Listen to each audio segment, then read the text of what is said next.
Një javë pasi gjykata kushtetuese deklaroi përfundimin e mandatit të anëtares Sonila Betja, presidenti Bajram Bekaj ka hapur procedurat e zëvendësimit të saj.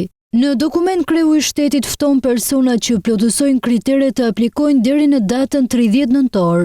Në materiale kërkohet shprehja e interesit, jetë shkrimi por edhe përmbushja e kritereve për të bërë antar i institucionit më të lartë të drejtësisë. Mëtej do të duhet të dorëzohet edhe formulari i vetdeklarimit për garimin e integritetit për personat që zgjidhen, përfshirë edhe dokumenti nga autoriteti i dosjes ku të vërtetojnë se nuk kanë qenë bashkëpunëtor të sigurimit të shtetit para vitit 1990. Pas përfundimit të afatit, presidenti do të paraqesë në faqen zyrtare të institucionit listën e kandidatëve dhe mëtej dosjet respektive për secilin aplikues do t'i përcillen këshillit e merimeve në drejtësi për vlerësimin sipas kushtetutës dhe ligjit. Sonila Betjes ju deklarua i përfunduar mandati pas kërkesës së presidentit për të sqaruar procedurat dhe afatet. Tashmë janë 3 antar me mandate të përfunduara, përfshirë edhe kryetaren e gjykatës kushtetuese Holta Zaçaj, ku Naureda Llagami kërkon që verdiktin përballa Simvogshit ta jap gjykata kushtetuese dhe zëvendësimi i Elsa Toskës që ka dhënë dorëheqjen vitin e shkuar.